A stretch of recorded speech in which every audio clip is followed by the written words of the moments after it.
Before we officially start, is there anything that you don't want me going into whatsoever? I always ask everybody. Most people say no, but I always ask out of courtesy if there's any subjects that, out of normal human decency, you don't want me going into. I really don't want to get into the whole Iran debacle. It's just really hot topic right now. And Yeah. No.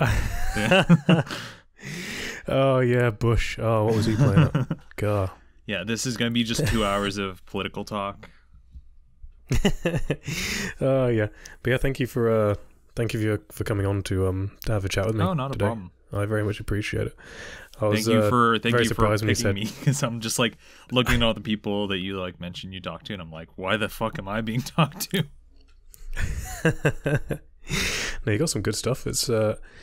It is very interesting. I was very surprised when I messaged you and you go, oh yeah, I've already listened to your thing with Shammy. Yeah. Well, I've already started kind of like I kind of talk to Shammy sporadically here and there. Mostly about JoJo at this point, because he swindled me into going ahead and reading part 7, and now it's just me like live tweeting at him. But then he shared one day when he shared your interview while I was at the gym working, and then I was about to go work out, and I was like, oh yeah, I'll listen to this in the background, just like because I always listen to podcast stuff. So I was like, oh, okay, and then just so happened you messaged me like 5 days later. Oh, what a small world. Yeah, but that was good fun. I think we did talk about JoJo, but I have not watched that in a very long time. Oh yeah. I can barely remember much. I think I watched the first 2 seasons. After as that, in like the first 2 parts. Yes. And like, did you get to Stardust Crusaders? Oh my god, I've got no idea. I just remember it getting camper and camper as it went on. No, because it's weird because the first season is technically the first 2 parts, and then what's considered second season is the 3rd part. So that's why anytime someone says like second part, it's weird. Okay, yeah, I'm guessing it was the first 2 parts I watched. Yeah, you probably it's because you probably consider the first season or the second season to be when it switches over to the second JoJo. Okay. Yeah. Oh yeah, I think it did switch. Yeah, because that's the thing about JoJo is it, switching protagonists. Yeah, I'm sure it did switch at some point, but I thought it was good, but I didn't really get into it as it seems like everybody else did. It's not for everyone, admittedly. It's very campy, like you said, and if that puts people off, some people that just puts them off entirely, and it's like, I love campiness. I love when something just doesn't treat itself overly serious. So I have fun with it. Yeah, it seemed good. You had an interesting repertoire of animes that you're a fan of. Because you made a video not too long back about your favorite animes. You had like a top, I think it was in your Q&A session, you gave your top 5 favorite films and your top 5 favorite animes. I can't remember what I listed off because like I said, it's like this is my top 5 for today, but if you like grab me and shake me again tomorrow, it might be a different list. I think Cowboy Bebop made it to number 1.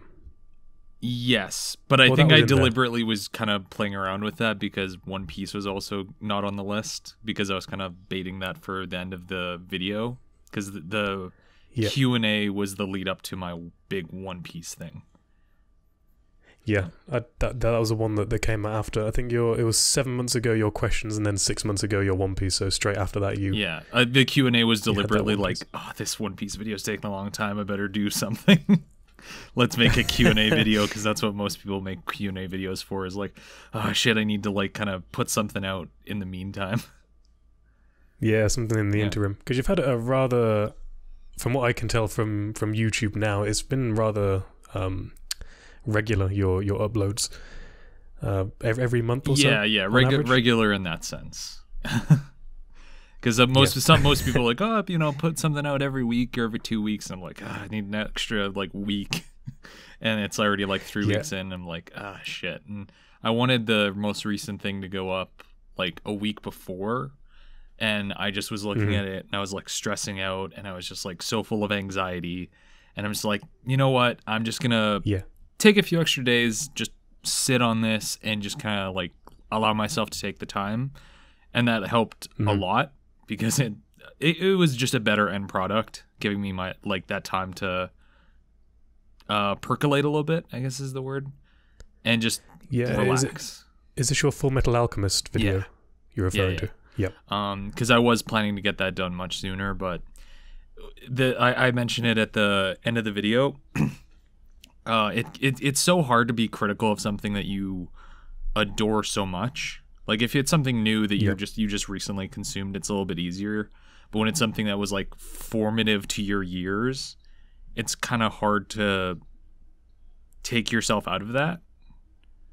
Yeah, I totally get you. There's been situations where in the back of my mind, I think a particular game is amazing, but I know if somebody else was to play it now, they'd think, "What the hell is this?" Yeah, exactly. You know? And it's and then when you get too critical, then you're like, "Am I being unfair because I'm like almost overcorrecting my bias?" And that's like a weird struggle I also deal with on top of that, because then I worry about overcorrecting, if that makes sense. Yeah, I totally get you. It seems that when you initially started your channel, it seems that you became known for your Devil May Cry, and you became known for your character action games. Yeah. And is that something that you intended to happen, or did that just kind of fall onto your lap? That pretty much just fell into my lap. Because I was originally just like doing just whatever videos at first. It was just my first video, like way back in the day, I don't even think it's on the channel anymore, is a video where I kind of look at the history leading up to Bayonetta, and I was actually able to link it all the way back to like a 1989, maybe not 89, maybe no, it was earlier than that. It's 1980 Japanese horror film. Okay. Oh, fuck, I can't remember the name of it. What's it called? But I could look it up. But it's basically a Japanese version of the Haunting movie, where it's basically a bunch of like university students, archaeologist types are going into this like old house, and spooky things happen. And that eventually led into like a Famicom game, and it's actually like it's like a weird. I wish it got like ported to America because it never did. But it's basically this like weird JRPG, but with a horror aesthetic, and it also is probably the predecessor to survival horror, because later down the line it was going to get remade, and then that remake ended up turning into Resident Evil. And then I kind of just followed the lineage of like, then Resident Evil 4 turned into Devil May Cry, and then Devil May Cry turned into Bayonetta. So it was this little kind of like follow the thread, so to speak. Yeah. That sounds really cool. And so I've got down written here that you started your channel August 2015. Yeah. Do you have things before that? Did you have a channel before you started this Foxcade? Was there anything else you had uploaded? So I had stuff on another friend's channel where we were doing just like goofy things like Let's Plays and whatnot, and nothing really came of it. And then I did a video that was like I was like, hey, do you mind if I like do a top 10 video or some kind? I think this is like 2014. Yeah. And they're like, yeah, sure. And I was like, okay, cool. So I made it. Definitely not the greatest work at all, even by like the low standard of like my early work on the current channel. And I remember that's when I learned like you have to be very careful about where you put your stuff to share it, because I think I tried to toss it onto like R Gaming to get like responses, and that is like like poking the beehive's nest. Of like, don't share your stuff like that, especially if it's not good, because people were not a fan. And not that anybody like came in onto the comments and were like, this is shit, it's just got down votes. And I was like, okay. And at some point I just decided to like make my own channel, because I did want to keep trying, but for the most part I just kind of like never advertised it much and just let it percolate. Yep. And then I also, way back in the day, also did sounds so dorky, but I also made like little AMV type things back in the day, and that's where I I cut my editing chops, so to speak. Okay, from AMV. Wow, very nice.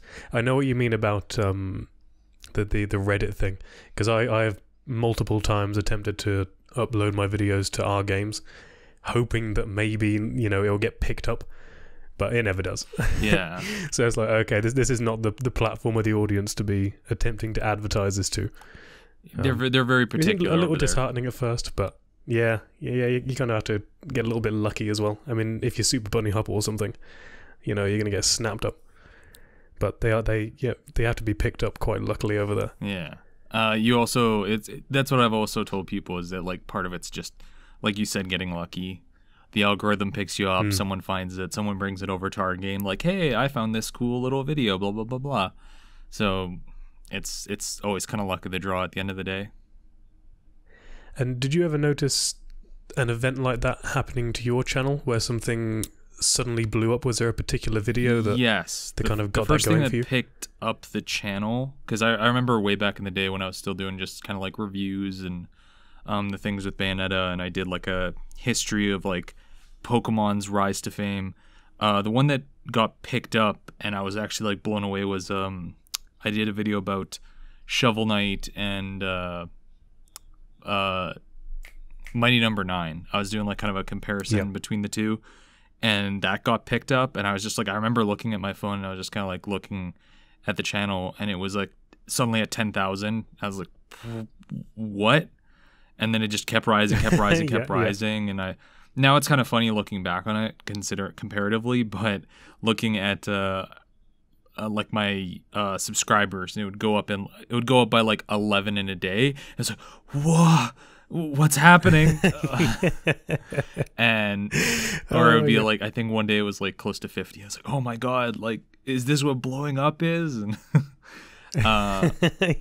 and so that was the first one, and then a lot of my stuff just kind of sat for a long time. Like even the Devil May Cry retrospective sat for quite a bit, and it wasn't until much later into it that they all kind of like picked up as a group, and then people just kind of binge the whole retrospective series as a series, which was really interesting to see happen. So they kind of caught wind of, say, Devil May Cry 3 and then went back to see the others, and that kind of got the ball rolling a bit as well. Yeah, I think the one that was the big kicker was the first DMC Devil May Cry video, and that's when like everybody kind of started going backwards. And now the ongoing joke with some people that like watch my stuff regularly is I did a bad job audio engineering my first few videos of it, because I spiked the shit out of my audio. Yeah. Oh my god, that scared me. Because it's like, I tried to put like once, and I didn't even, and that's the thing, I wasn't even made aware of it until like months after it was already out. Because nobody was watching it, so nobody told me like, hey, idiot, your like audio's like super fucked there.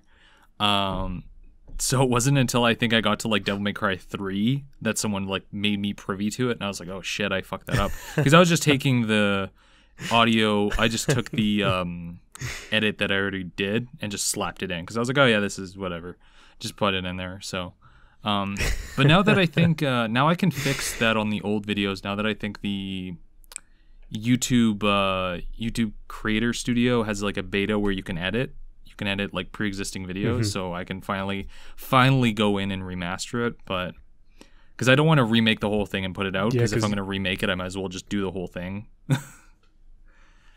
You had to change the title of the description. Loud audio. Yeah, because I was trying to find like any way to like inform people. I'm like, I'm not trying to like fucking scare you guys. I'm trying to give you. And at first it was like I pinned a comment. I put a thing. I put, what are those called? Annotations.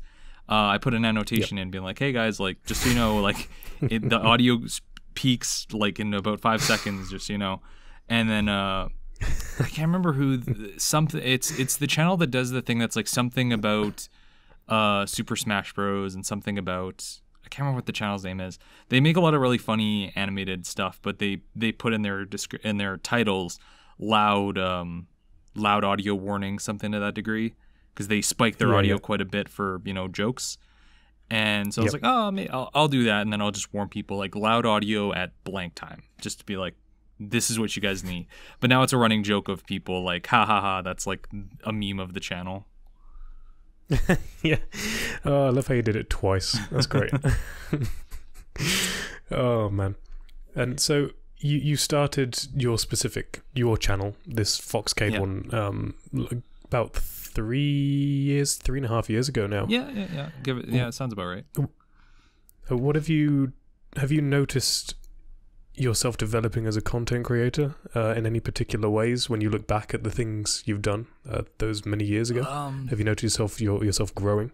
I've definitely become weirdly, and I feel people go backwards in this or go in the opposite way. I find I'm a lot more not careful, but I feel like I agonize over the details. Yeah, scrutinize myself a lot more because once you get to a certain size, then you're much more aware of the amount of people looking at you. Because when you're just making stuff and you're just like, whatever, I'm just gonna put this out, you don't feel as worried, or at least I wasn't as worried. And now it's like, oh my god, I'm gonna take forever on this because I don't want to be wrong or put out something that is incorrect or something that isn't up to my standards. So I don't feel I took as long recording as before, like, you know, recording my audio. Now it's because it used to be the problem was, oh god, I hate hearing myself. Now it's, I'm fine with hearing myself and I know how I sound. Now it's just, I need this to sound a very particular way.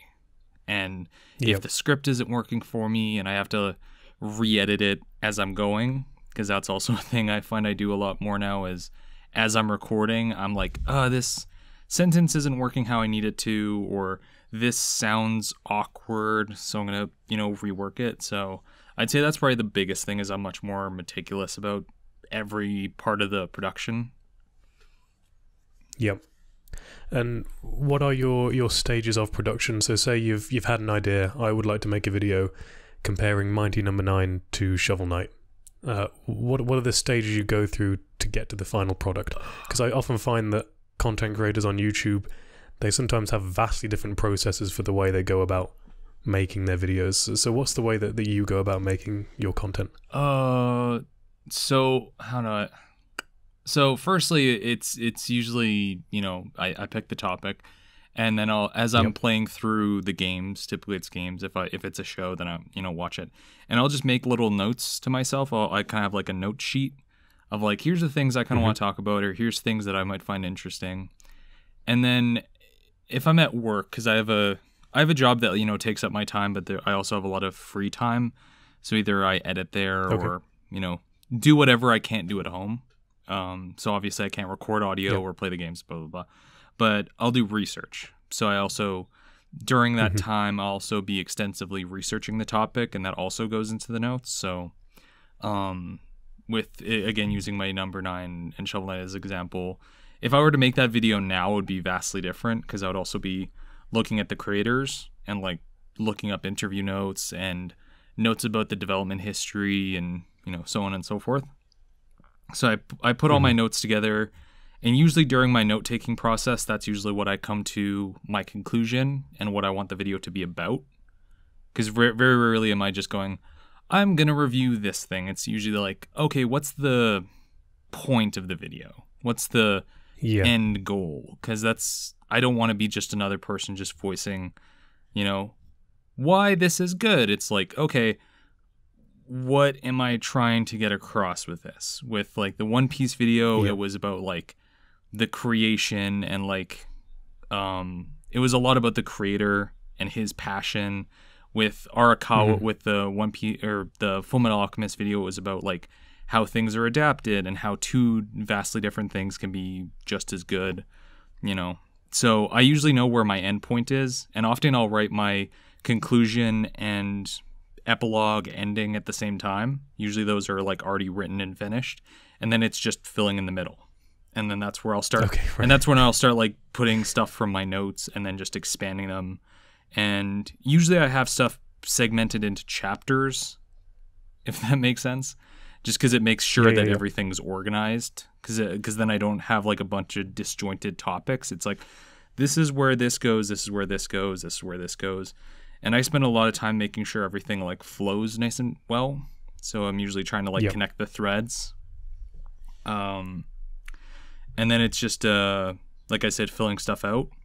And then usually before I've even really necessarily finished the script, I've already started doing audio. I've already started like recording stuff to either see how it sounds or just so that I can start the editing process. Because sometimes that's when I realize where certain mistakes are coming up. So it's a really disjointed way of doing it, but it's a way that works for me. Because I know a lot of people, like, I'm not even going to record anything until I have like the finished draft and all that stuff. It's like, I know where my end point is. I know where my starting point is. So now it's just a matter of me filling it in. So I can start recording stuff. And if I need to go back and re-record stuff as I change it, that's fine. Like, I've done that a bunch of times where I'll like literally go over the script again, and I'll just I color code my scripts as I'm doing them, which is, I think, a unique thing to me. I didn't learn it from anybody. Is when I finish recording something, I'll change it to like blue to be like, this is done. And if it's to make sure I don't go over the same part again and again and again, because that's something else that takes a lot of time out of my day. Is because I'll get obsessively like constantly retweaking the same paragraph for no reason. I'll color it in orange just to be like, don't touch this. It's fine. Leave it. You're going to change it while you're recording it anyway. So like stop touching it. And then if I need to re-record something, I'll color it in red to be like, you need to go back and redo this one. Because either I fucked up something in the recording or I realized the wording didn't work. There was one in the recent video, my Full Metal Alchemist video, where it was during my opening. I recorded my opening like 2 weeks before the video came out, whereas everything else came out a week after. And I was listening to it, and it was, the wording didn't work with like the first thing I said in the next paragraph. So I was like, okay, I'm gonna go back and change this. And it was literally like my thesis statement. So I was like, the thesis statement is kind of going against what I immediately say after. So I'm going to go back in and change that. And just because of how I edited it, that sounds weird. Just because of how it was edited, nobody would notice that it was recorded like at a different day and time and all that stuff. So I'm able to like mask the like patchiness of the video, if that makes sense. Okay. Yeah. But yeah. And have you ever say recorded a video, got a script done, and just thrown it all away because it just wasn't working for you? Has there ever been a situation where you've had an idea and just not ran with it? Way back in the day, I did that a couple times when the channel was still in its early years. There was a couple things that I just was like, I'm not digging this video, I'm not digging this script, like just toss it out. Funny enough, they were topics that I eventually came back to later on. One of the ones that I do remember was a video about comparing Devil May Cry 2 with the reboot. And it was literally just like a compare and contrast video, and it's like, which is better? And then I can't remember what it was, but it just wasn't working for me. And I just tossed it. I was like, no, I'm not digging this. Now I'll start scripts, and then I'll either get distracted with something else or I'll just decide it's just not worth my time. So I have a bunch of like half worked on scripts in the back that I might revisit. The one I did on Arkham Asylum, that sat on the backlog for about a year. Oh, wow. And then I came back to it, and a lot of what was written worked, but I ended up rechanging a lot of it and reshaping it, so to speak. But yeah, I have a lot of stuff. Usually it does, if it gets to the editing stage, that's when like, oh no, this is going to be a thing. Usually I know if I want to do something by the end of the writing. Yeah, I was watching one of your videos. I believe it was the one you did about Pokemon Let's Go Pikachu or Eevee. Yeah. And there's one question I wanted to ask about that. I've been considering picking it up myself because I find that I enjoyed Pokemon a lot when I was a kid. First, second generation definitely, third generation somewhat. After that, I kind of fell off of it. The main problem I have is there's just too many now. Like, now that I've fallen out of favor with Pokemon, now there's like 700 and something Pokemon. It's a lot. It's just, I can't put the time into learning about all of them. There's just too many. So I usually find that if I was to play a Pokemon game, it would be going back to the old ones, having like a bit of a nostalgia trip going towards it. One thing that I heard in your video about that game that has put me off buying it was the idea that you can switch Pokemon on the fly without going to the computer. Yeah. How much does that affect the game? In your opinion? I don't think it affects it as much as maybe my way of describing it does, but it definitely feels different. It cuts down on like, I guess, the chaff, so to speak, of like, oh, I gotta run over to the Pokemon Center, like, especially if you just caught something that you really want to use, especially during your like early, stages of the game, and it's like, oh, I just caught this Butterfree and I want it on my team. Instead of having to go all the way back to the Pokemon Center, you just open up your pocket PC and just switch them out. So it cuts down on a lot of the tedium. That's what a lot of the game is. It cuts down on some of the tedium of the Pokemon games. And some people don't like that because they like the tedium. Like, it's part of the experience. So I'm not going to say they're necessarily wrong, because everybody plays these games different. So I wouldn't say it ruins it in any way. It seemed like an interesting one. Yeah, I might pick it up. But I was just kind of worried that it would have removed a large aspect of the game that you had to have that team ready to go. Now instead of having a team of 6, you got a team of 150. It does change it a little bit. The game is remarkably easy, but also I don't really play Pokemon games to be like, I'm not playing them like I'm playing Dark Souls, where it's like I need this thing to challenge me as much as possible. It's more like, I just want to sit down, relax, catch some Pokemon, have a few Pokemon battles, just relax. Yeah, that's a very good point, actually. I'll consider if I find it on sale, but it's definitely a sales game. If you find it on the cheap, it's like, it's worth it. Get a good few hours out of it. Do you have any plans to go back to your Thematic breakdown series anytime soon? Because I went and watched those, and I was a very big fan of particularly the Persona 4 video you did talking about the mythology. I do you have any plans to go back there? Do that at some point. Because when I was doing the Fullmetal Alchemist video, I realized how much I do like talking about how a piece of media gives its themes. Because that's something I was worried about when I was doing the script. I was like, man, I keep coming back to that, but also at the same time it's a show, so I can't really talk about game mechanics or anything, so I kind of have to talk about the story and how it relates to that. So maybe when whatever that new Persona 5 thing comes out, maybe I might revisit that, because I think how 5 does it is very interesting, and how it kind of talks about rebellion and going against the grain, and also maybe how it weirdly kind of goes against its themes, but a friend of mine, Codex Entry, also does a really good. He's done his own video series about 5 that he's been working through. So I'd worry about stepping on his toes a little bit with that, but I do plan to go to thematic breakdowns at some point again. Was Codex Entry the gentleman from the Devil May Cry 5 video you did recently, the 2-hour-long discussion? Yeah. He along with Sphere Hunter and Super Eye Patch Wolf. Oh, right. Oh, yeah. Okay, yeah, definitely. I like how Super Eye Patch Wolf, he left halfway through to avoid spoilers. Yeah, I was disappointed by that bit. He was so busy with his own work, he wasn't able to finish the game, and I don't blame him in the slightest. Some people were kind of frustrated by that. It was like, oh man, like, why did you bring someone on that wasn't finished the game? And I was like, well, this is mostly just me like shooting the shit with my friends, just gushing about a game we all enjoy. Like, this wasn't meant to be like a serious analysis and we're going to deconstruct the entire game. It's just us going like, man, that was really cool when Dante did the thing. Yeah, that was really cool. Like, that's all it was really meant to be. Yeah.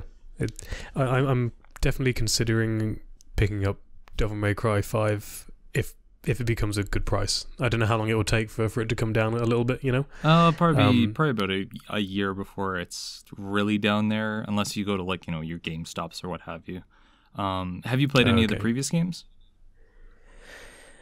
My absolute earliest memory was I was at a well, in England we call it Asda, but it's Walmart. It's the same company, but we call it Asda in the UK. And they had I went to the computer games section, and they had a little television setup, like not a fancy setup. It was a pretty small Asda, so it was just like a TV just on the wall with a controller. I remember those. And so I think it was either 3 or 4 I played. I think it was the opening mission where you're around a big fountain outside. That would be 4. So that may have been. I believe that would be 4. 4. Okay, yeah. I played that. That was the first time I ever played it. I thought this is pretty cool, but I'd never heard of Devil May Cry. But then about maybe like 5 years ago, I picked up the HD collection. Oh, okay. On the PS3. Yeah, because that's finished the first one. That's what I was going to tell you. Is if you haven't played any of the old ones, just go and find the HD collection. Yeah. I mean, all I really knew about it was that really corny scene where it's like, I should have filled your heart with light, or something like that. That was a fun game. I think I skipped the second one because I heard it was not great, pretty rubbish. Great. Yeah, I jumped over that. I think I played 3. I remember I played 4 at some point as well, but kind of more in passing. I was never really, you know, involved in the series as much as other people. I kind of just picked it up on a whim and gave it a shot. So Devil May Cry does look very good. Number 5 does look particularly good. So when it comes down in price, I'll give it a crack. So I know of it, but I'm no expert like you've become on your channel. Devil May Cry 5 is good. It's just I always worry when people talk about that being like their first game, because I'm always worried about like it's gonna make it really hard to go backwards because you know there's a lot of feature creep. So like even going back and playing 1, it's more of a Resident Evil game than it is a later Devil May Cry game. Like it's definitely the I did play predecessor. I did play DMC. That was it. I remember now. I played DMC. That was probably my strongest memory, is playing DMC Devil May Cry, which is, I don't know if that's a good thing or not. I never treat that as a bad thing. I've talked to a lot of people that's their first game, and it's like, hey, if that's what got you into the series, that's the good thing. I don't treat, oh man, you're not a real fan if that's the like, no, that's absolutely ridiculous to treat it like that. Yeah, I mean, I enjoyed it. Yeah, exactly. Like you had fun, and it made you go, hey, like I'm kind of curious what these other games are about, and it got you into the series. Exactly. A lot of the games, the videos that you've made, I mean, I definitely enjoyed your Devil May Cry ones, but the ones that got me thinking the most, I suppose, were your videos on the horror genre, and your Last Guardian review. I'd say those are the 2 big ones that really got me thinking about things. I would like to ask, very briefly, what is your opinion overall of The Last Guardian? Because I think our opinions might be slightly different on this. So what would you say was your opinion of The Last Guardian overall? After sitting on it for a while, it's definitely not Team Ico's strongest work. You can tell it was something that was in development for a long time, and it was like getting it exactly right. Because, you know, following up Shadow of the Colossus is not an easy task at all. And unfortunately, it doesn't live up to that. I question to say if it even beats Ico, or if it even comes up to Ico.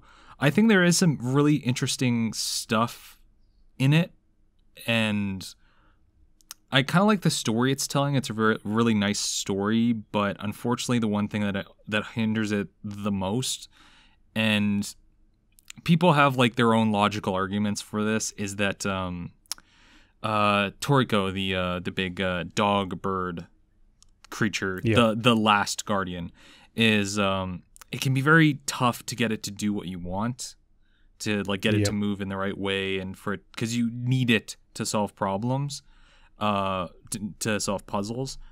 But unfortunately, it doesn't react the way you want it to. And some people go, well, it's an animal, though. And it's like, yeah, but that doesn't make it any less frustrating to deal with. And yeah, you can argue the like performance art argument about that. But at the end of the day, that doesn't make for a fun experience. So like I like it, but I also admit that it's definitely got major flaws that kind of hold it back. Yeah, I find that the flaws, particularly the one about the controls and controlling the Last Guardian, that really hindered it for me. Many times it just became frustrating, much more than it became understanding that, okay, maybe, it is a big animal, it's a dog, it's hard to control. But I find like most, 9 times out of 10, I was just getting annoyed that it just wasn't doing what I was doing. Yeah, because it's not as if it was like an AI that was like set up to be like that. It's just, I think the AI just doesn't work. And then it's just, exactly. And then it just becomes a logical argument of, well, it's an animal. It's like, yeah, but I don't get the sense that that's what the creators were going for. Like, I never got the sense that that's what they were trying to do. Because if that was the case, then yeah. But if that's just your argument in defense of the game not functioning properly, then I don't know. Yeah, I also found that there were a large amount of frame rate drops that I was experiencing on my playthrough, and that was very noticeable. Okay, I never had many of those, but okay. Were you on a PlayStation 4 Pro or a just normal PS4? Oh, I got it when it first came out, so the Pro wasn't even a thing, if I remember correctly. Oh, okay, right. I got it a while after when it was on sale. Yeah, I don't know. I experienced a lot of frame rate drops when there was quite a lot of enemies on screen, and if there was a lot of foliage, my game took a hit. I don't know if it was just me who experienced that. I just don't remember. It's been a while. Maybe I also did, but nothing that stood out much. Yeah. But it's definitely something that game could not have worked on the PS3 like they originally planned it to, because even on the 4 it struggles a little bit. So yeah, exactly. And also the other video that I found very, very interesting was your video on the horror game genre, where you described there was 4 different elements that are needed for a well-crafted horror experience. You had limited controls, darkness, isolation, fear of the unknown, and unpredictability. Have there been any horror games that you find are good that don't fill all those requirements, or do you find those as steadfast rules that they all have to follow? I wouldn't say steadfast rules. Anytime I talk about genre in that way, I always intend it for me to be more of like a guideline. Because I've studied genre. Like anytime people kind of like come at me when I talk about genre, like when I did a video about, the character action subgenre, like people get really uppity about it. And it's like genre is unfortunately not something that's like a hard, fast thing where you can put like dividing walls up and say, once something crosses these lines, it can be recognized as blah, blah, blah. It's like, no, talk to anybody that studies genre, especially like a professor or something. They'll tell you that genre is this big amorphous blob that is very gray. There's a lot of grayness and things kind of overlap like a big Venn diagram. So those are just like what I think of as like, these are defining qualities of 99% of horror games, especially like that's usually what people recognize for good horror games. But I don't know if that's something that's like absolutely 100%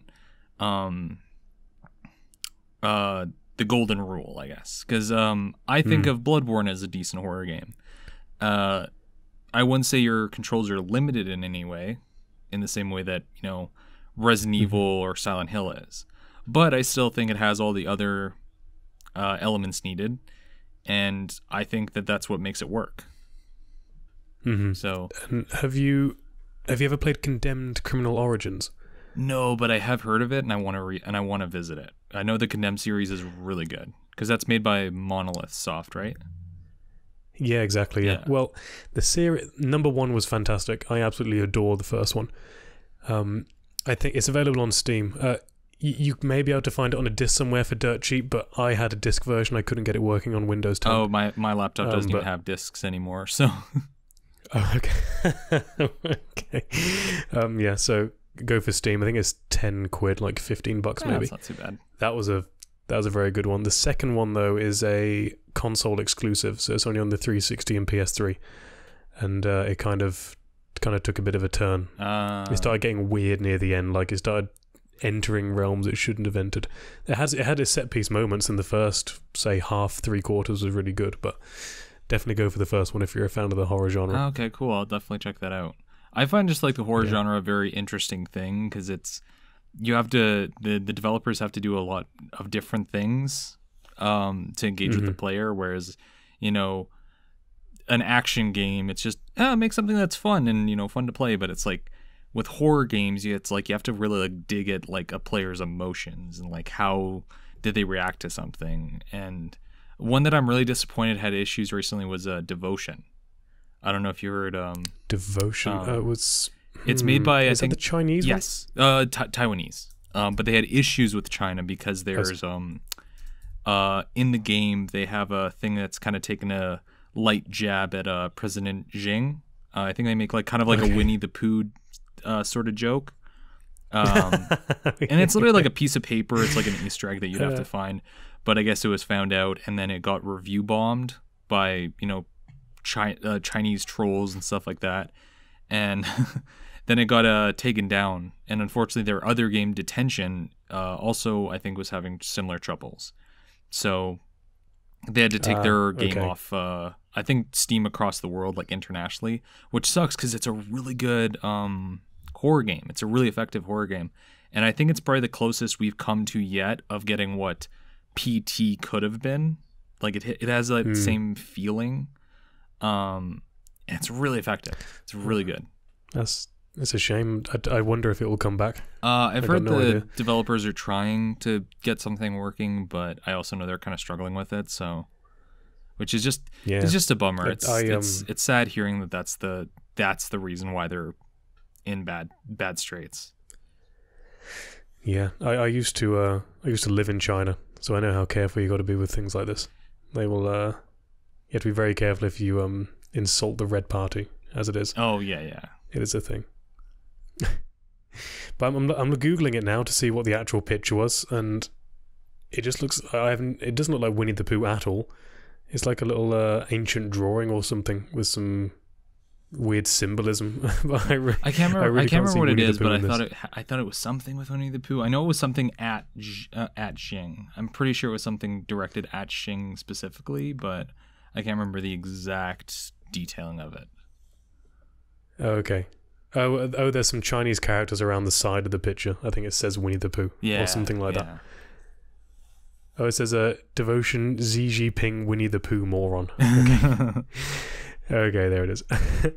Yeah, it's a shame that that's been taken down. Just get bombed. Yeah, that's the problem with Steam, unfortunately, is that like recently, I don't know how much this might aggravate people, but like even Borderlands 2 is getting review bombed on Steam because of what's going on with 3 being on the Epic Game Store. It's like, well, that has nothing to do with 2 though. Like, why you guys like you guys are almost proving why they should be at the Epic Game Store if this is how you guys are acting. Didn't Steam implement a new system rather recently to try and tackle that? Yes, I think Borderlands 2 might have been one of the big reasons why they kind of implemented it now, and it's basically, from what I read, I could be wrong, they basically just wipe the last week or so of reviews off. So even if someone put positive reviews, doesn't count. They're just like, yeah, no, these are, I think the term is like outside reviews or something like that. Basically saying like, these are reviews relating to stuff that is outside of the game. Yep. Oh, that's interesting. It's glad they're doing something about it, because I've seen quite a lot of games just get bombed, and it really isn't fair. I don't understand who'd go through the trouble to review bomb something. People have too much time on their hands. Yeah, exactly. I was looking at your video about the Batman Telltale series, and you made a statement saying that you're fatigued with the Telltale formula. Have you experienced fatigue with any other types of formulas in other games that, say, become too repetitive for your liking? Not necessarily, because a lot of them have to do with just how gameplay works, and then it's usually reworking it. It's just Telltale was so stuck within its own formula of storytelling that it just was like, okay, yep. this is going to be the Batman one now. Your decisions will decide your Batman, and it's like that kind of thing. It's like, okay, yeah, we get it, Telltale. Like, can you maybe change this up a little bit? And it only became more noticeable with stuff like, what's it called? Not The Last of Us. Life is Strange. Borderlands? Life is Strange, and what was the horror one? Until Dawn. Where you could tell like they were using a similar-ish formula, but they were doing it in such a different way that you actually appreciate like, you know, the nuances and the changes to how it's approaching it. So when you go back to Telltale and it's like the same engine, the same style of storytelling, the same structure, it just kind of gets exhausting. Whereas Dark Souls is probably the easiest one to compare it to in terms of like, you know, reuse of a formula. And it's like, yeah, like they are kind of the same thing. They're using a similar structure, but there's new bosses, there's new mechanics, there's new weapons, there's new with Bloodborne, it was like an entirely different sort of game. And even Sekiro, same thing. It's like, yeah, it's, you know, a similar setup, but it's, you know, parrying and using a ninja sword exclusively in the prosthetic arm. Yeah, there's similar elements, but it's different. Yeah. And so have you played Until Dawn? Yes, I really like Until Dawn. Oh, okay. Well, I played it as well when it was, I think it was free on the PS4 for one of the monthly subscription games. And I found the ending was a bit abrupt for me. That there was this big build-up in the game, and then I don't know what your ending was like for you if you played it multiple times or just once. It definitely feels like it. I played it once myself, and then I played it once at a friend's, so I did see like you know, the different ways of endings. It does definitely feel abrupt. It doesn't feel like there's a big sense of finality to it. It almost feels like it ends halfway through the third act. That's like probably one of the critiques I would agree with. I still think it's good, but I do think that there definitely could have been more added to it. Yeah, I found that a lot of the decisions you make early on kind of got mitigated if you made the wrong decision at the end. Like I was, I think there was a scene where somebody was wading through the water underground, and I didn't realize that there was the thing detected you by motion, and I got killed instantly, like a character died. And then there was an event at the very end where one of the characters had a shotgun, and I missed one of the shots, so he got killed. And it's like all this build up until this point, and you miss the last thing at the very end, and it can be very unfair in that way. I actually think if I'm remembering the one you're talking about, there's one death that can happen. I think it's actually the one that you got in the water. I don't even know if it was moving. I think it was, you have to look at certain pictures in the early game to notice one character has a tattoo, and then you see the tattoo on the creatures. So I think there's like little details like that. There's some that are like, that seems kind of unfair. Like, you know, you didn't pick up that one thing and you got screwed. So, but it is also kind of meant to be part of the experience. Like, you know, if you get it perfectly the first time, then there's no real point of revisiting it. But, you know, how would have it worked if Mark lived through that, and what would the ending be? So there's a little bit of reason to go back and revisit it in that sense. Yeah. It was fun for free. Yeah. So I can't really complain. Yeah, exactly. For a free game, can't really complain too much. Looking back on your videos, is there one that you made that sticks in your mind as one you enjoyed the most making? I have to literally look at my channel and see which stands out. I really liked making my One Piece video, despite it being a grueling task. Yep. Also, my Fullmetal Alchemist video, that even though it was like a big strain recently, I actually had fun with that. It's just, it was very like frustrating to get all my thoughts on. My Nier Automata video actually was really enjoyable, because that was a different style of video at the time, and I want to revisit that game, because that video was meant to be like spoilers, as just like this is meant to tell people why they should play it, and, you know, go buy this game. not going to spoil anything, but here's the cool things you can do in it, and here's, a general selling point. But I want to revisit it because that game deserves a proper analysis where I actually just go right into it. Yeah. And looking back, was there a video that you found a bit grueling to make, or by the time you finished it you thought, okay, I'm glad this is done, we're done, it's out, we're finished? Is there anything that pop into your mind in that regard? Pretty much every video process is like that. By the end I'm always like, oh fuck, I'm just glad I'm done with that. No, I actually always am happy when they're done and it's like, like I'm satisfied with that and it's out. It's just I deal with anxiety a lot, so when I'm kind of at the final stages, I'm always kind of dealing with like, oh man, people are gonna hate this and it's the worst, and oh my god, why am I doing this? And then I put it out and everybody's like, oh yeah, really good, I like this, yeah. And then it's like, oh okay, like thank god. The one that sticks out most though is the DMC videos, the DMC Devil May Cry ones. Those ones were like exasperating to do, because there was so much to cover and there was so much like, because it's such a divisive thing and I was trying to come at it from like a slightly more neutral point. It was very difficult kind of getting all my opinions there and trying to be fair but without being overly overcorrecting again. So that one was a lot of work getting it through there. And are there any YouTubers that you take inspiration from in particular, or any YouTubers that you are very big fans of? Oh, there's a lot. There's Super Bunny Hop and Eye Patch Wolf. I really enjoy Shammy's work. Recently I was looking at his stuff while I was making my own videos, and it was always like, I always kind of think like, man, I wish I could speak in that kind of way. Same thing with the other two. Yeah. I also, more for entertainment value more than like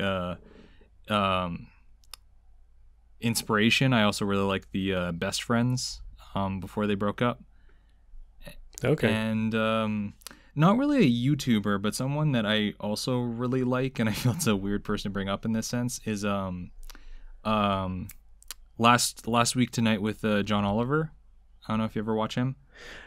Oh, is that the British guy? Yeah, sits at the desk and usually does like big pieces about different problems. I like watching him when I'm making politics stuff. And stuff. Yeah, usually very political stuff, and I always like watching him in the background, and it's kind of the same thing where it's like, how do I speak as eloquently and address my points in that kind of way. And then two other people that I'd probably shout out are Philosophy Tube and H-Bomber Guy. Oh, cool. Yeah. Very nice. And what tips have you learned from John Oliver while watching his television shows? Anything that's stuck in your mind as, okay, I need to give this tactic a crack? Nothing specifically. It's more just like little structural things, like how you kind of structure an argument. But even then, I feel like I do it in my own way. I'm just trying to think of how to like verbalize it, because it's just stuff that I've like internalized. I think I've noticed that. I'd say that one thing I notice is your timings have improved a lot from your early videos.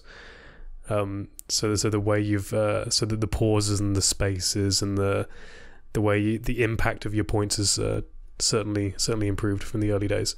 Yeah, and I think that's what I've picked up from watching other people, is just the like way of verbalizing it. I think I've picked that up both from like John Oliver and Super Eye Patch Wolf. It's just like the way you speak can mean the most, not even just like what you say, but just how it's presented, because I don't like when people speak in a very choppy manner. So that's what I always make a point of, like making my sentences like flow together nicely, even if it ends up being a little slower, because I get the complaint that my way of speaking in videos is very slow, but I also don't want to like accelerate myself and it ends up like fucking up the flow. Yeah, you don't want to rush it. I mean, you'll end up like Super Eye Patch Wolf, where he starts his videos and he's always like, "Hello, friends. Yeah, let's take a look at One Punch Man." That really long pause. Yeah, and I've kind of like I feel like deliberately that pause has gotten longer and longer. I've deliberately I've emulated his style a little bit, especially with my anime videos, because you can notice I sometimes do that pause at the very end of end of it. Yeah, like the what's coming. You always seem to tease what's coming up next as well, which I quite like. Like get people on the hook for what the next video that's coming out. Yeah, just because I usually know what the next thing is as I'm like editing it, because usually I have the problem of I'm literally like finishing up something, and it's the meme of like the guy with his girlfriend looking back, and it's like the girlfriend is like, finish the video you're currently working on, and the other one's like, new idea, and it's like, oh shit, I came up with a really neat idea about this video I could do, and I just start like typing, and it's like, no, finish the thing you're currently working on, because I have to finish the DMC video, but now I'm also like, man, I really want to talk about Borderlands now for some reason. Oh yeah, I totally get you. I sometimes have a few ideas floating around, but then as you're doing the process, you keep looking back at the other one. You're like, oh, I got some really cool things about that one. It's like finishing your vegetables. Yeah. It's like, no, you got to finish the nitty gritty of like the thing you're currently working on, and not just the fun parts of like the early stages. And are there any videos that you've made in the past that you thought would have gained a bit more traction than they did compared to your other ones? The only one that really stands out, because most of them do fairly well. One that I'm kind of disappointed by, but it makes sense because it's a more indie game, are the ones about Transistor and Hades, Supergiant Games stuff. Because it's like, oh man, those are really cool games, and more people should be talking about them. But it makes sense why they didn't get a lot of traction, because they're indies. And then the one I'm surprised by, because it was still fairly popular, but I think I kind of missed the just window, is the one where I talk about Resident Evil 2. Oh, right, okay. Yeah, like it's doing, well. It's still around the point it should be for like my size. But I was like, oh man, I figured that one would have picked up a little bit more. But c'est la vie. I don't usually get too hung up on view counts, as long as it's like, I look at it, I'm like, that's reasonable. Yeah, I watched your Transistor one, and I thought it was really interesting because I was the type of person that you talked about where I was very confused at the beginning, and it kind of I didn't actually finish the game. It put me off carrying on, because after about an hour and a half or 2 hours, the game hadn't clicked with me. I was still in that kind of like, I don't really know what's happening right now. That's a bummer. Because I adored Bastion. I really love Bastion. Yeah. And I thought I'd love Transistor, but I felt that I think the tone, I enjoyed the tone and the art style and all that that's going around it, but I think they kind of held the suspense for a little bit too long, and I found it off-putting. Oh, that's entirely fair. I feel that's disappointing though, because Transistor is my favorite of their works. Like, I like Bastion, but Transistor just is so much more my digs. Yeah, well, didn't they do a third one? They did Pyre. Pyre? Was it Pyre? Yeah. Pyre is a really cool way of doing a sports game within their style. Yeah. Yeah, and then they also are they in the works on anything else? Do you know right now? The Hades is in early access on the Epic Store, which is probably its biggest problem, because everybody hates the Epic Store right now. But it's really cool how they're doing early access, where it's a roguelike game where you're playing as why am I forgetting his name? It starts with a Z. Zagreus. You're playing as Zagreus, the son of Hades, and you're trying to escape Hades, the underworld. And so you're doing all these like roguelikes, going like through different levels, and at certain stages you have like your boss fights, and one of them is a Fury, one of them is a what's it called, a Hydra. So you're kind of facing down all these like big Greek mythology beasts. And there's also a bunch of like characters, and it's very story driven despite being a roguelike. Because every time you die and come back, then you kind of go around the hub and talk to Achilles and Nyx and all these, figures within the mythology. And as it's in early access, though, they are every month, like on the dot, I think at this point, they'll release a big patch that gives you more levels and gives you more story details and more characters. And it's like, that's a really cool way of doing an early access. And then they also have a Discord set up for feedback. So if something's not working or the balancing is fucked up, people can like go in and be like, hey, the balancing on the sword is messed up after the latest patch, or this mechanic isn't working for me. So you can either report bugs or just general feedback. And then they've been implementing feedback based off of the community. Oh, wow. That's really cool. Because even in the patch notes, it'll have like a little symbol that says like this was a request from the community. Oh, that's cool. I had no idea they had another game in the works. Yeah. So, that Epic Game Store, I suppose. Yeah, that's the biggest problem that I think they've faced. But I played it and it was fine, and the Epic Store launcher didn't destroy my computer, so. Yeah. And what are you playing right now then in your free time?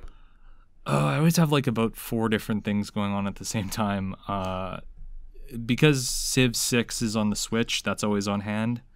I've been playing the same campaign for about like a week now, because I'll just pick it up when it's on my side, and I'll just be like, I'll play a few turns.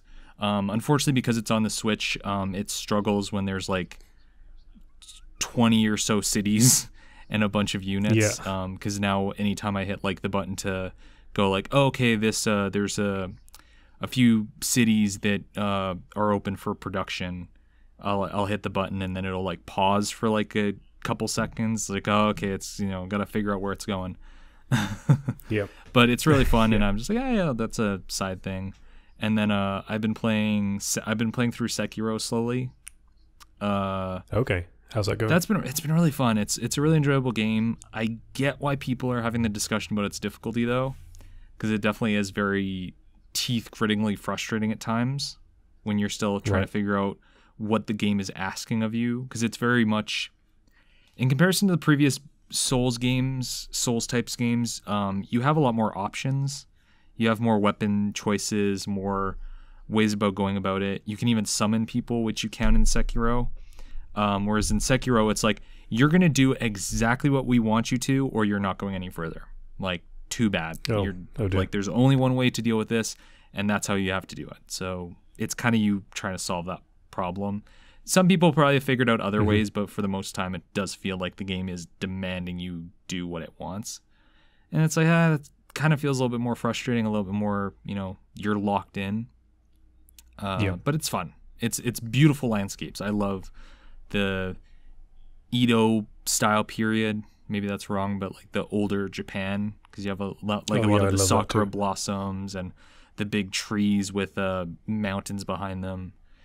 Really beautiful. Yep. And then I've also been playing DMC5 in the background, working on that. And then recently Borderlands I've also been playing a little bit of. The first one? Yeah. Because they released a remaster on the PS4. Oh, right, okay. Yeah, so I was like, I'll revisit that. I wanted to play Borderlands 2, but I was like, let's go back to 1 and see how that aged. How did it age? The visuals are a little rough. There's one moment early on into the game, and this is an old trick that they did, and it shows is when you phase out between like the opening cutscene, which is fully rendered and all that stuff, and then the character looks up into the sun, and it does like a whiteout, and then it comes back down when you're into the game proper, and it's like, oh wow, that's a noticeable seam line. Because it immediately the textures are popping in, and it's like, Oh man. But the gameplay is fun. There is definitely a different humor to it compared to 2, because a lot of people have the problem with 2 where it's too meme heavy, like it's kind of obnoxious. Yeah, that's what put me off playing it. I think I loved number 1, that was good, but number 2 I played for about a couple hours and it was too in your face with what it was trying to be. Yeah, I've talked to so many people that had that same exact problem, and I played it when I was 18, and I liked it. I was like, this is fine, but looking back on it now, I'm like, I can totally see why people had that issue, because even for me, being 18-year-old, it wasn't the funniest thing. It was just more like I would just put up with it. I was like, whatever, like, you know, I think I got like one genuine chuckle out of me out of the entire game, and the rest was like, oh yeah, haha, yeah, I remember that meme from like a year ago. Yep. Which is a bummer because it's a genuinely good game. It's just the writing bogs it down. Yeah, and I never really gave into the advertising. It was like a bajillion guns or whatever they kept saying. Yeah, that never was like a big selling point. There's like 20 good ones. Yeah, that was never a big selling point for me. I was like, yeah, whatever, because most of it's just like you pick it up like any dungeon crawler loot game where it's like you pick up all of them and then you flog them and then you keep the one good one that you found. Like that's even Borderlands 1 is the same way. Yeah, exactly. I found that recently I've been playing Total War Warhammer 2. Oh yeah. I don't know if you're familiar. Have you played that yourself? No, but I want to visit those Total War games because I do like my strategy games. Despite like my you know channel having a lot of action heavy stuff, I really enjoy a good strategy game. I would. I mean, I don't follow Warhammer whatsoever. I know nothing about it. I think I played Dawn of War 2, and like I know the Space Marines have guns and there's some Tyranids or whatever. But I know nothing about it, and I'm enjoying it immensely. Well, because it's really basically good. just a Total War game with like the Warhammer veneer over it, correct? Exactly. But it works. It works really well. Although, if you are a big fan of your feudal Japan stuff, give Shogun 2. Shogun 2. That's the one I was looking at. Because do you like the Total War games? Or have you only really experienced a few of them? Yeah, my first proper one was Total War Shogun 2. Okay. That was the one that I got into. I tried Rome, but I played it a long time after it came out, didn't really get into it. Tried Rome 2, didn't like it. But I adored Shogun 2. I played that a lot. Okay. And that one and Warhammer 2 have both really stood out for me. Because I forget the others. I forget, are those RTS really. style games? Are they more RTS? Yeah. Bit of both. So you've got kind of like your Civ style overworld, and then you can delve into the battles and control the battles if you want to. So you can auto resolve them, but it depends if you want to. So if you're clearly going to win, it gives you like a little meter for like chance of winning. If you're clearly going to win, just auto resolve. Yeah, just be like, I'm not going to waste my time with this. It's like a 200 army versus one person. Just exactly. Deal with it. But if it's like a 50-50, it's like, no, I want control of this so I can dictate how it goes. Yeah, exactly. Yeah, because it could go either way. So you want to get in there and use your human ability to outwit the computer. Okay, that's actually really neat. I'll definitely give that a shot. I didn't know about that. Yeah, it is great, and the Japanese setting I loved. The DLC is good. It introduces firearms, so like the Western side has come in and they have guns, and the Japanese don't. So so you can go full The Last Samurai. Yeah, pretty much. Well, the one thing that did annoy me about that there was another separate DLC pack that I did purchase because I loved the game at the time, and it was called the Blood Pack, and it basically just added lots of blood and gore and like decapitation and stuff into the game, but you had to pay $2 for it. I was like, I don't want to pay $2 for this, but it does sound really cool, so I ended up buying it. Just be like, I always treat those things as like, it's annoying, but the devs did a good job. I'll toss them in an extra couple bucks. Yeah, exactly. Yeah, but I think my game glitched out, and one of my best Steam achievements is like the hardest one in the game for like becoming the highest level multiplayer rank, and like I played one multiplayer match that just gave me the trophy. Oh damn! And I have no idea why. So that's my my display badge. Only two other people play the game, so technically you're at the highest level. Yeah, exactly. Yeah. Oh dear. So when you're not playing your video games, what are you doing outside of the video game world? Because I listened to your Q&A, and I think you mentioned you did bouldering and a bit of martial arts. Is that still a thing you do? I haven't got into them. I've been just very busy, but I have that was one of my New Year's resolution, is getting back into that stuff. The one reason I haven't gone back into rock climbing, and it's April. Yeah, exactly. The one reason why I haven't gone back into bouldering, outside of just schedule stuff, is I fucked up my ankle in May. Oh, that's still bad. Year. It's not bad, but I can still feel it at times. It's just it still feels a little strained. I will give bouldering a chance again, because I feel like it's good enough that I don't have to worry about it as much. Maybe I'll just wear my like ankle bracelet next time I go, because it's one of those malleable ones. It's kind of like just a sock. It's like a compression sock basically. Okay. And I've been looking at martial arts to jump into again. I've been debating between like Aikido or Taekwondo. I'm just kind of mixed on like what I want to do. Is Taekwondo the kicking one? Yes, a little bit more of that, and that's the one thing that makes me a little bit apprehensive. Because I was going to say that doesn't sound too good for the ankles. Yeah. If you stop boxing because of your ankle. Boxing wasn't stopped because of the ankle. That was a long time ago. It's just more, I don't know if I want to go back into boxing quite yet because of it. Because I stopped boxing like a year before I started rock climbing. But I do want to go back to boxing because every once in a while I like get into this like weird move of like, I'm just going to do like a bunch of weird shadow boxing because I'm listening to music that's hyping me up. So it's like I'm gonna pretend like I'm fighting someone and like, you know, start like randomly, you know, practicing shadow boxing in my house. Just to pretend like I'm practicing. Have you got any more gaming tattoos after your Gengar one, or is that the only one? I also have I didn't show it in that video, but on the other side I have a DMC one that's oh damn. It's just like a shadow outline. I wish it was a little bit better. That's why I don't like advertise it too much. And it's just the move Stinger, like when you know, Dante kind of like overextends his sword for like a long reach. Okay. And it's kind of like a silhouette of that, and it just says "Let's Rock" at the bottom. Oh, that's awesome. Oh man, yeah. Wish I could see And then that. I want to do eventually do something like with Transistor and Persona 4, because I really like those games' art style and their games. So I think I'd like to incorporate those into a tattoo somewhere. Yeah, I think you should get a tattoo of Teddy just on your butt cheek. Just saying Persona, Bear-sona. Oh god. Yeah. Do you have any tattoos? You get I've got one. Okay, hi, my brother James. You're gonna find out about my tattoo now. Yeah, and maybe my dad. They both listen to these. Am I outing you right now? Yeah, but here we go. Why not?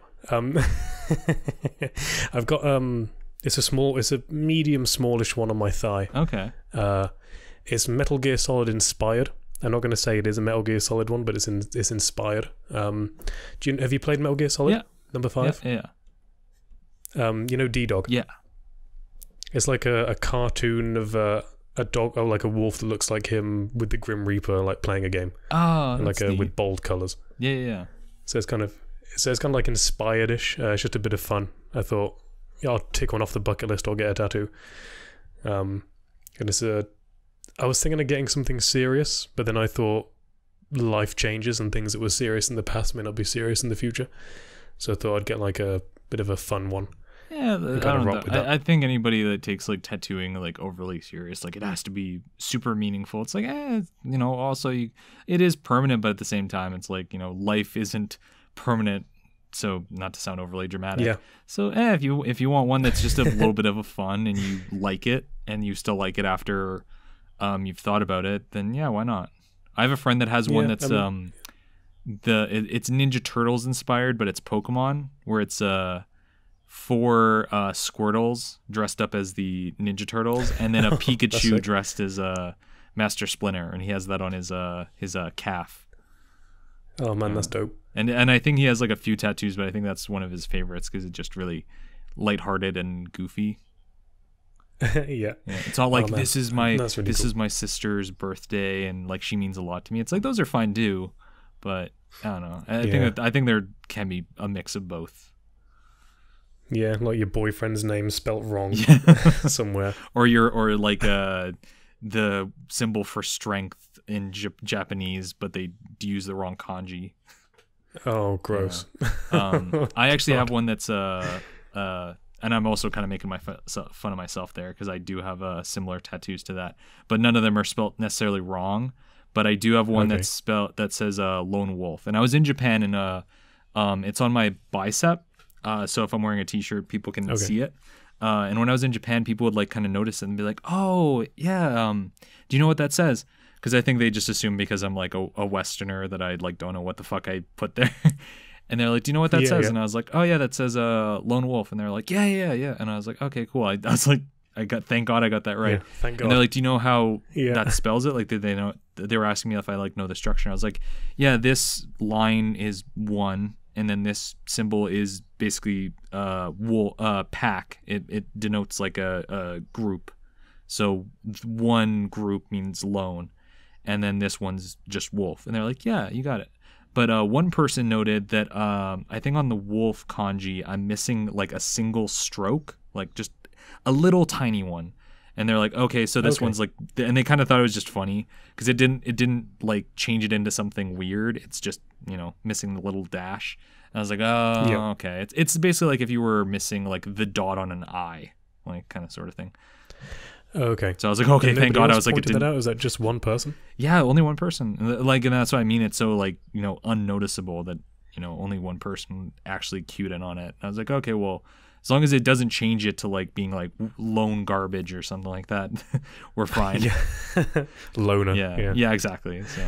Oh god. And when did you go to Japan? Was that like for a holiday? Yeah, it was a holiday. It was last July. Yeah, last July. I was there for about 3 weeks, and while I was there, I was actually doing a little bit of research into my One Piece video, partially just to justify all the weeb shit I was doing. Because I actually got to... it's okay. I'm big on the internet. It's fine. Yeah, exactly. I can do this.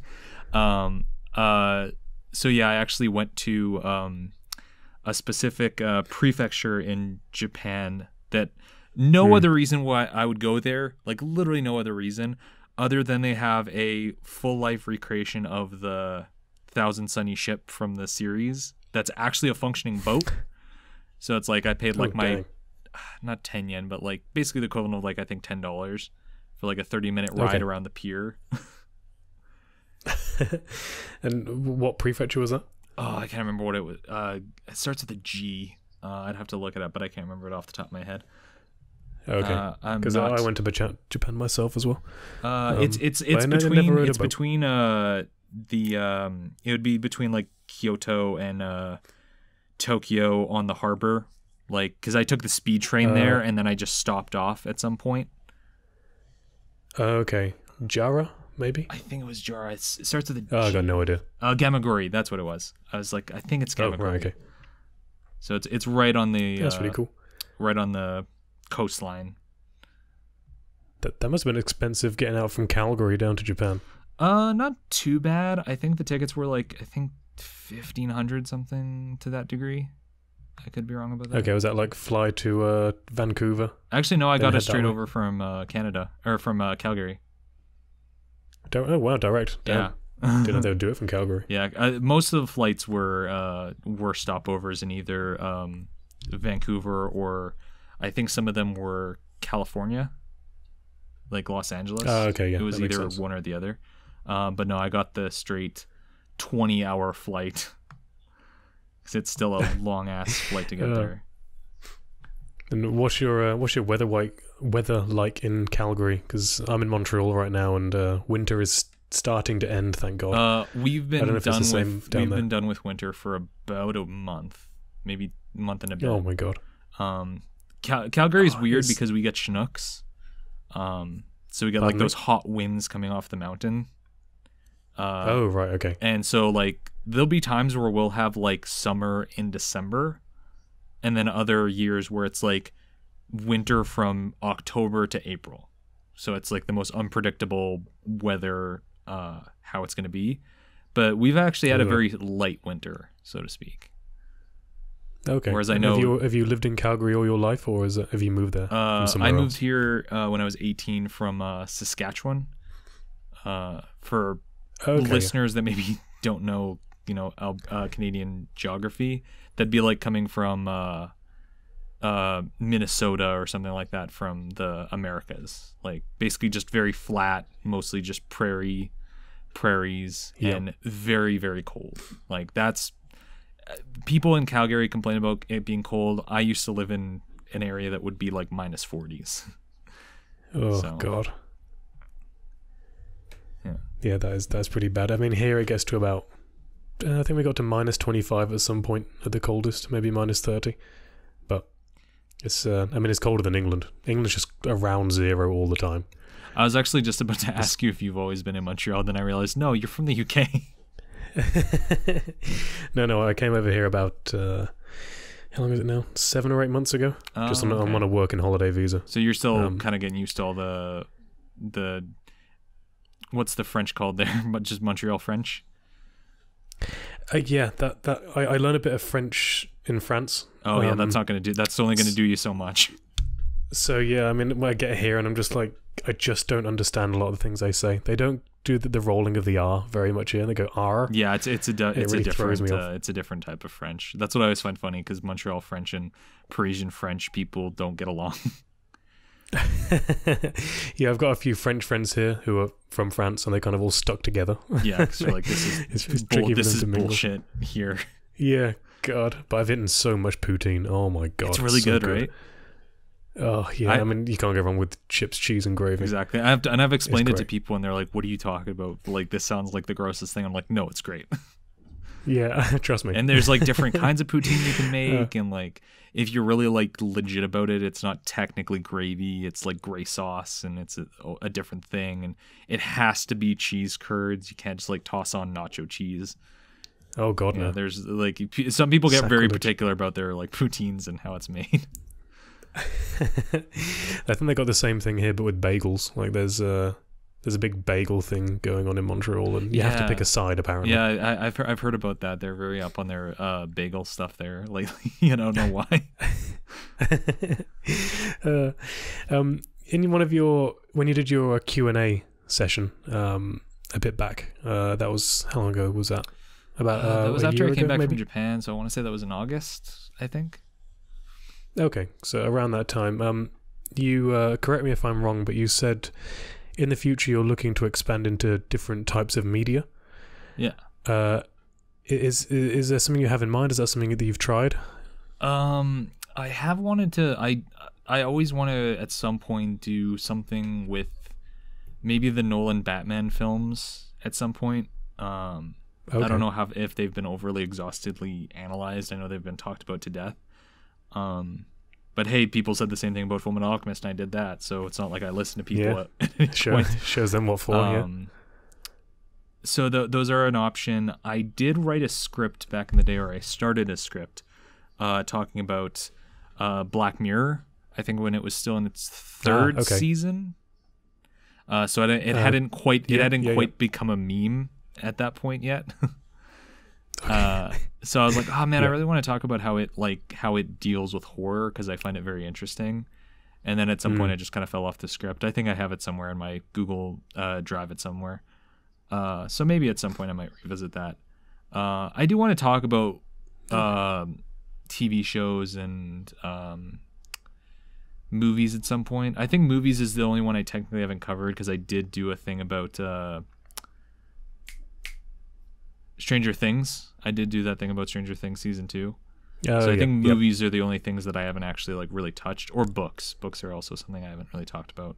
Though that dealing with manga is already a pain in the ass enough, because you're not dealing with you're not dealing with like moving frames. So you have to kind of create like a way of like transitioning between them and how you make it move so it's like visually appealing or really visually interesting.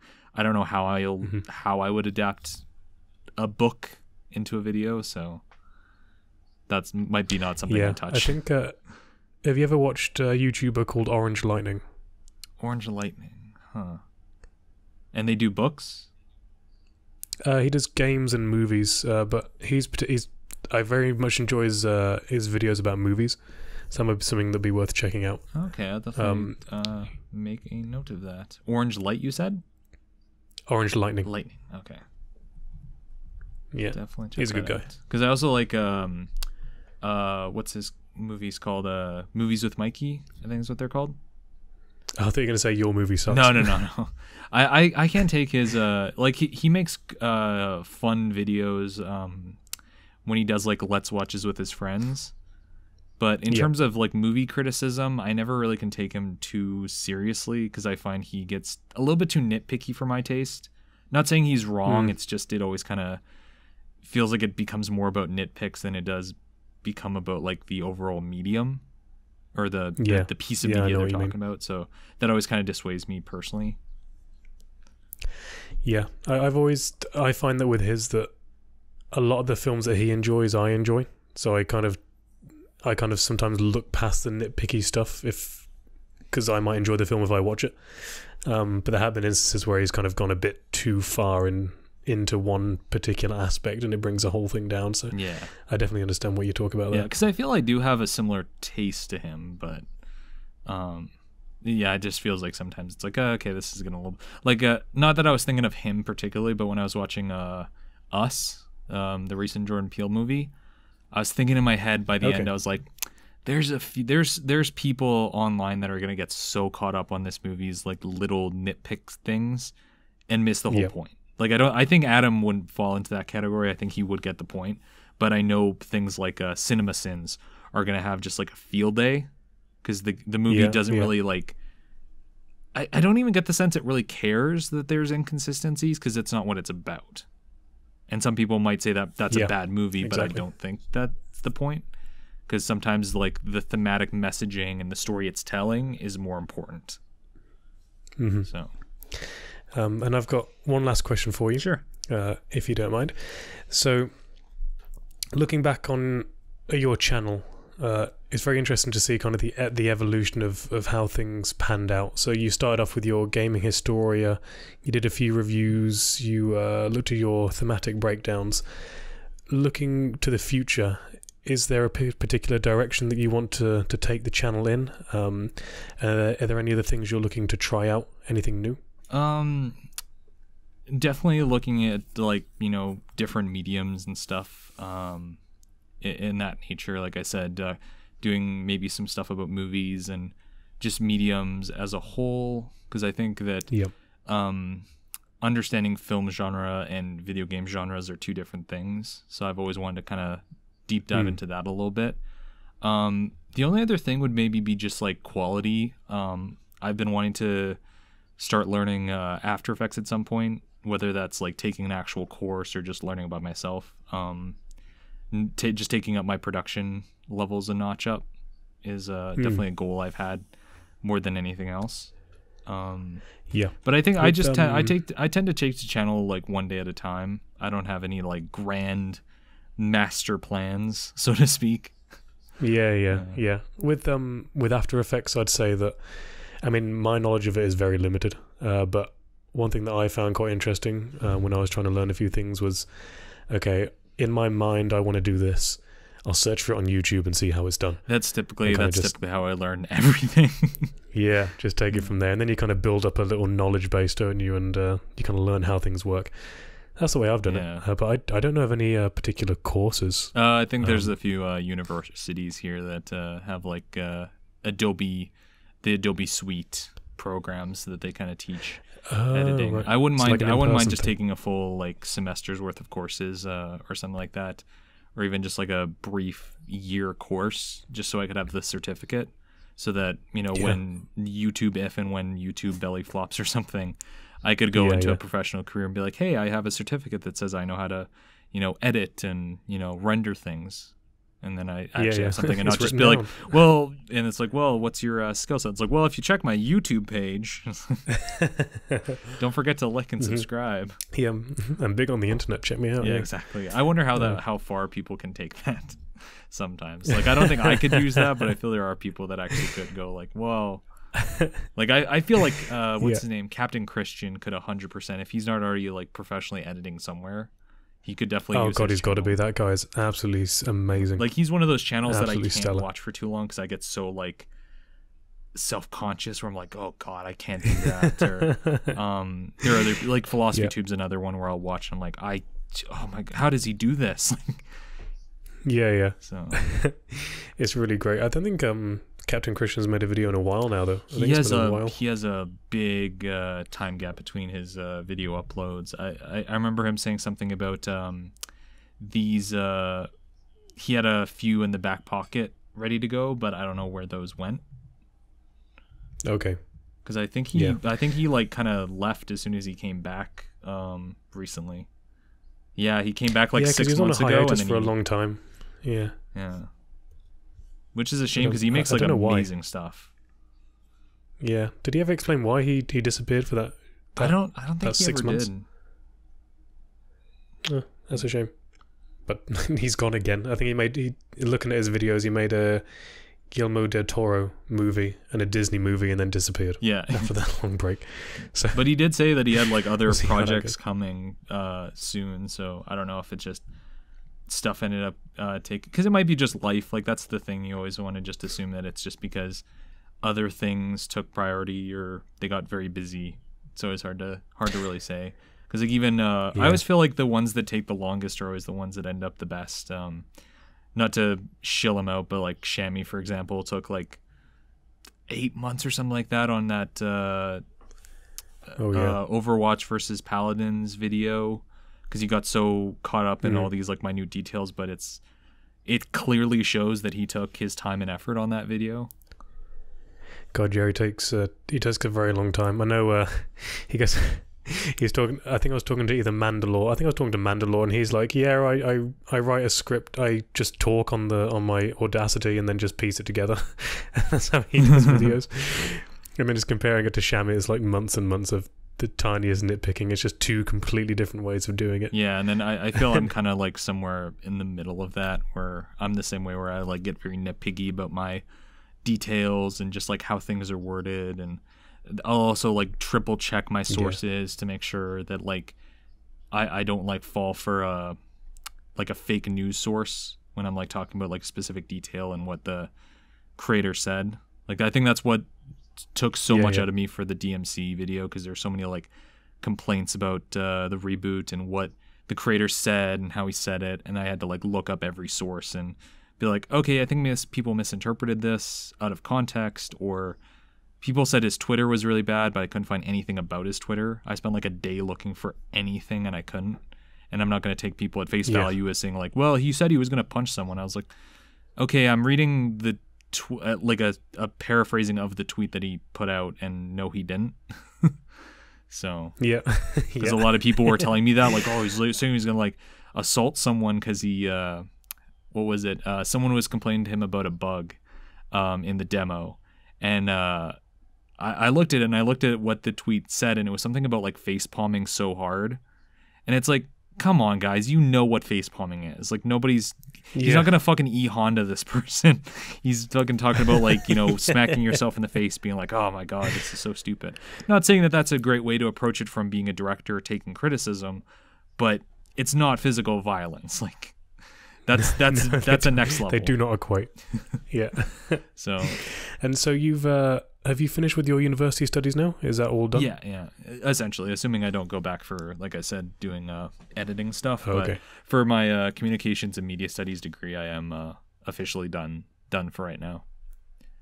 And what do you do now as a career? For right now, it's doing the YouTube stuff. I'm basically just taking a whack at that. But I do still have a day job. I work at a gym. And oh, cool, awesome. And I have been looking at what the field looks like right now, and that's also partially why I want to maybe do something with editing, because a lot of things I found have like a request to know how to edit, and it's like I know well enough, but I would like to be able to say that I know it at a professional capacity. Like if you'd like a printed certificate with a stamp on it. Yeah, or even if during the interview or something is like, okay, well, if we gave you this problem in Photoshop, could you do this? And it's like, well, as long as I have as long as I have access to Google, sure. Because I only know problems as far as they relate to what I need. Yeah. Oh, great. So thank you very much for joining me today for this chat. I had a lovely time. I hope you did too. Oh, I very much did. Thank you for having me on. Did we ever introduce ourselves? No, I was about to say we didn't do the introduction, so I'm going to do it as an outro instead. We'll do it on the fly. So thank you, Foxcade, for joining me with your 40,500 subscribers and your 3.8 million views. It's been an absolute pleasure. Thank you very much. I didn't even know those were the numbers. They'll never. Most people don't. I find it surprising. They're like, "Oh, really? I've got that many views." Yeah. People are usually aware of the subscribers, but not the channel views. Yeah. That's usually overlooked. Yeah, well, that's just when I open my YouTube creator thing app. It's just like that's the first thing it shows. I'm like, oh, okay, that's where my subs are at right now. Oh, okay, cool. Yeah, before we started this interview, I checked earlier today, and you had like 3,799,000 views and something. And I was like, oh my god, please tick up to 3.8. I don't want to say all that, but luckily it has. You've ticked over to 3.8 million, cool. So save me some hassle. But yeah, thank you very much for joining me. Thank you for having me.